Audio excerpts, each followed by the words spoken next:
Hello everyone and you're welcome on my channel Har Ghar English. Today we will discuss Indian English Literature paper. This paper has been taken from MA first semester. Understood? हमारे सभी students जो कि हमारे इस channel के through या इन videos के through अपने नोट्स बना रहे हैं या अपने एग्ज़ाम की प्रिपरेशन कर रहे हैं तो उनके लिए ज़रूरी है कि वो इस चीज़ को समझें कि यहाँ पर जो भी क्वेश्चन आंसर आपके साथ डिस्कस किए जा रहे हैं वो मोस्ट इम्पॉर्टेंट है फॉर योर एग्ज़ामिनेशन। तो आप अपने एग्ज़ाम के पर्सपेक्टिव में अगर प्रिपरेशन कर रहे हैं तो आपके लिए ये चैनल उसकी वीडियो बहुत ज़्यादा हेल्पफुल है। अंडरस्टूड? और मेरे सभी स्टूडेंट्स इस बात पर ध्यान दें कि वो जब भी वीडियोस देखें तो कमेंट्स ज़रूर दें ताकि हमें पता चले कि आपको हमारी वीडियो कैसी लग रही हैं। First of all second is the अगर आप हमारी वीडियो आपको अच्छी लगती है और आपको लगता है कि हम इस तरह के कंटेंट को लगातार अपनी वीडियोस पर अपलोड करते रहें तो आप हमें कमेंट्स बॉक्स में लिख कर के दीजिए कि आपको किस टॉपिक के ऊपर वीडियो चाहिए। उसी टॉपिक के ऊपर हम आपके लिए वीडियो अपलोड कर देंगे।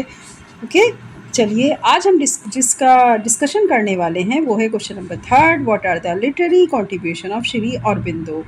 लिटरेरी कॉन्ट्रीब्यूशन श्री अरबिंदो का क्या है, ये पूछा भी गया था प्रीवियस ईयर्स के पेपर में, ये क्वेश्चन आ चुका है और आज हम इसका डिस्कशन आपके साथ कर रहे हैं। बहुत ही टेक्निकल क्वेश्चन है, इसलिए मेरे साथ लास्ट तक आप वीडियो में जुड़े रहिएगा। और मैंने जैसा आपसे कहा है कि अगर आप वीडियो को पसंद करते हैं लाइक शेयर ज़रूर करिए चैनल को और सब्सक्राइब भी कर लीजिए ताकि आपको हमारी आने वाली नई नोटिफिकेशन और नए मोस्ट इम्पोर्टेंट क्वेश्चन इसी तरह लगातार मिलते रहें। Okay students, now we will start answer Shri Aurobindo's literary contributions. पहले आप हेडिंग मेंशन करिएगा। जब आप लॉन्ग आंसर अटेम्प्ट करेंगे तो सबसे पहले आप हेडिंग को मेंशन करिए कि श्री अरबिंदो का लिटरेरी कॉन्ट्रीब्यूशन। फिर आप यहाँ पर मेंशन करेंगे introduction. Shri Aurobindo 1872 to 1950 was a nationalist, philosopher, yogi and a major figure in Indian English literature. Shri Aurobindo का जो अगर हम देखें तो इनका जो मतलब पीरियड था वो था 1872 से 1950 तक, जो कि एक नेशनलिस्ट के तौर पर हम देख रहे हैं इनको। फिलोसफर के मतलब एज ए फिलोसफर हम इनको कंसिडर करते हैं, as a yogi and a major figure in Indian English literature. और इंडियन इंग्लिश लिटरेचर की एक बहुत ही बड़ी फिगर है ये, मतलब इनको बहुत ज़्यादा ही महान माना गया है इंडियन इंग्लिश लिटरेचर में। जैसा कि इन्होंने अपना एक तरीके से देखा जाए जो वर्क किया एक एज ए ऑथर होकर के, इन्होंने जिस तरह के अपने टेक्स्ट को लिखा उसको लेकर के इनको इंडियन इंग्लिश लिटरेचर में एक ख़ास प्लेस इनके लिए वहाँ पर अवेलेबल है। और सभी हमारे इंडियंस जो हैं इनको बहुत ज़्यादा यानी श्री अरबिंदो के लिटरेरी कॉन्ट्रीब्यूशंस को मानते हैं। आगे देखते हैं। His literary works reflects his deep spiritual insight and nationalist vision. उन्होंने अपने, अगर हम देखें लिटरेरी वर्क में, अपनी जो स्पिरिचुअल सोच थी और जो उनकी राष्ट्रभक्ति की भावना थी, जो उनके अंदर क्या था, राष्ट्रभक्ति की भावना थी, उसे बहुत ही अच्छी तरीके से गहराई से दिखाया है और उसका प्रभाव इनके वर्क में हमें देखने को मिलता है। He used literature as a means to express India soul and spiritual destiny. आगे अगर हम बात करें इनके साहित्य की तो इनका जो लिटरेरी वर्क था उस लिटरेचर ने भारत की आत्मा, साथ ही उसके स्पिरिचुअल जो पर्पस थे उसको एक तरीके का वो माध्यम बना। इन्होंने लिटरेचर को किस चीज़ का माध्यम बनाया?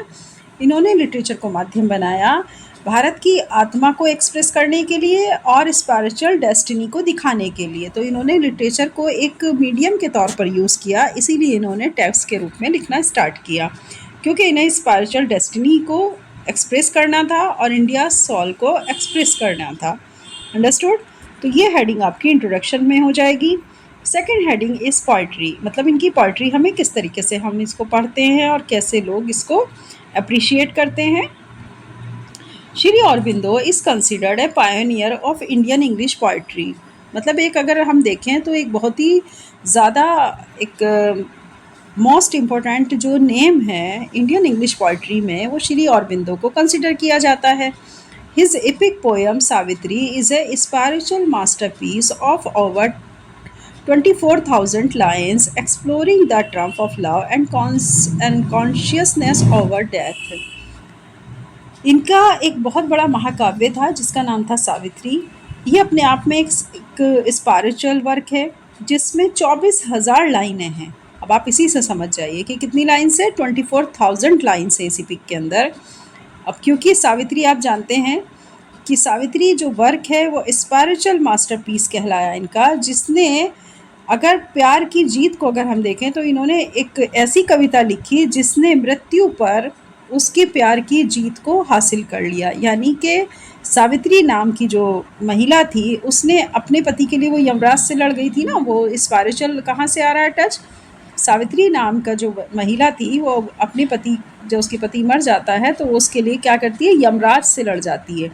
तो इसीलिए उसी के ऊपर इन्होंने एक एपिक लिखा जिसमें 24,000 लाइन्स थी और जिसमें दिखाया गया कि किस तरह प्यार जीत जाता है मृत्यु से भी। Other poetic works include the life divine, alien and Urvashi. साथ ही इन्होंने आगे चल कर के जो और ज़्यादा मतलब अपने वर्क लिखे या अपनी पोइट्री लिखी तो उसमें सबसे फर्स्ट ऑफ ऑल नाम आता है द लाइफ डिवाइन, एलियन और उर्वशी का। तो ये इनके मोस्ट इंपॉर्टेंट पोएटिक वर्क्स हैं, इसको आप ध्यान रखिएगा पोइट्री में। नेक्स्ट देखते हैं, नेक्स्ट हेडिंग आपको मेंशन करनी है यहाँ पर, प्रोज एंड फिलॉसफी। मतलब प्रोज और फिलॉसफी का आपस में क्या रिलेशन था, जब ये अपने वर्क को लिखते थे तो उसमें किस तरीके से उसको रिफ्लेक्शन दिखाई देता है हमें फिलॉसफी का प्रोज में। His prose works blend spiritually with philosophical thought. In The Life Divine, he explains the evolution of human consciousness. उनका जो प्रोज राइटर है, यानी कि जो प्रोज राइटिंग की अगर हम बात करें तो जो प्रोज वर्क है या प्रोज राइटिंग है उसमें आध्यात्मिकता को एकदम घुला मिला दिखाया गया है। आध्यात्मिकता का समावेश है और साथ ही फिलोसफिकल थॉट के साथ में है। ऐसा नहीं है कि सिर्फ स्पिरिचुअलिटी दिखा दी, फिलोसफिकल थॉट नहीं दिखाया, तो ऐसा नहीं है, बल्कि दोनों चीज़ें साथ में बांध के रखी गई हैं, ब्लेंड की गई हैं, स्पिरिचुअलिटी भी एंड फिलोसफिकल थॉट भी। In the life divine he explain the evolution of human consciousness. The life divine जो इनका वर्क है उसमें उन्होंने मानव चेतना के विकास को समझाया है। The human cycle, the synthesis of yoga, and essays on the Gita are key philosophical texts that explore the future of mankind and the path of integral yoga. साथ ही क्या किया इन्होंने, जो इनका वर्क था द लाइफ डिवाइन, उसमें इन्होंने human consciousness के डेवलपमेंट को समझाया और the human cycle, the synthesis of yoga और एसेस ऑन द गीता जैसी कृतियाँ जो इन्होंने वर्क लिखा मानवता के भविष्य और उसके योग के रास्ते पर चलने की व्याख्या करती हैं। यानी क्या दिखा रहा है ये चीज़, हमें ये चीज़ दिखा रही है कि जो इन्होंने वर्क लिखे, जो एसेस लिखे, the human cycle, the synthesis of yoga and essays on the Gita are key philosophical text that explore the future of mankind and the path of integral yoga.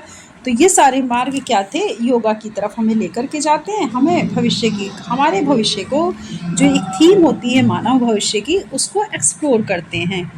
ये था prose and philosophy. Contribution to nationalism, अगर भारत राष्ट्रीयता की बात की जाए तो जाहिर सी बात है ये भारतीय थे, तो राष्ट्रवाद में इनका क्या योगदान है, अब आप इस पर्सपेक्टिव में भी देख लीजिए। Before turning to spiritual life, Sri Aurobindo wrote politically charged essays and edited journals like Vande Mataram, promoting Indian independence and cultural pride.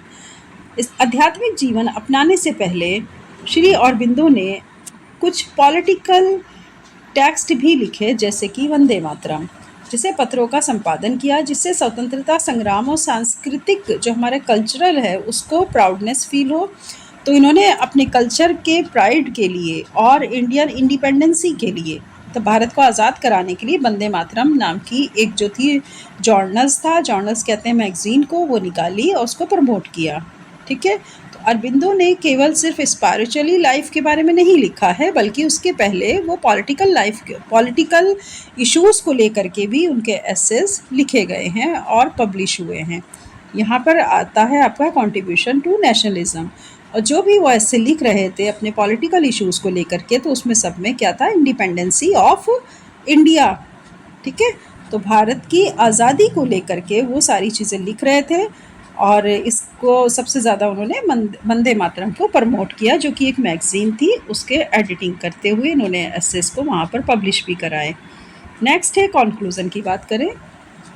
Conclusion, Shri Aurobindo's literary contribution shaped Indian English literature by combining nationalism, spirituality and poetic beauty, leaving a lasting legacy.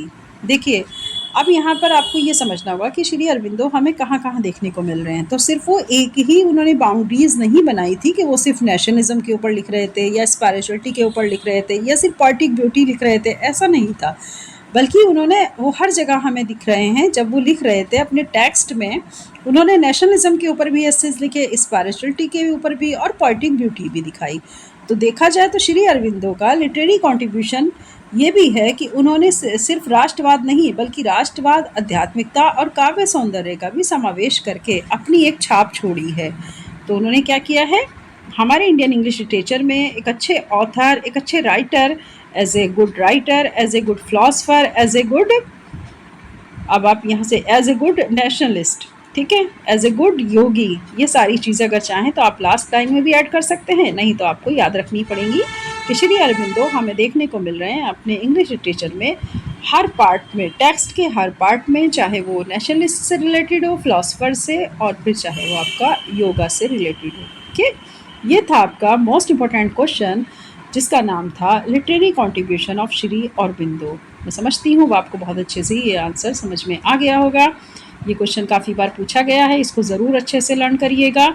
और मेरे सभी students comments box में जा कर के सबसे पहले आप चैनल को लाइक, सब्सक्राइब, शेयर करिए। नेक्स्ट क्वेश्चन के ऊपर हम तभी वीडियो अपलोड करेंगे जब आप इस चैनल को लाइक, सब्सक्राइब, शेयर करेंगे, ठीक है। और हमें कमेंट्स बॉक्स में ज़रूर लिखिए कि आपको ये वीडियो कैसी लगी और आप किस टॉपिक के ऊपर आगे वीडियो देखना चाहेंगे। ओके स्टूडेंट्स, चलिए इसी के साथ हम आपसे कहते हैं all the best. Next video में फिर मिलेंगे। Bye bye.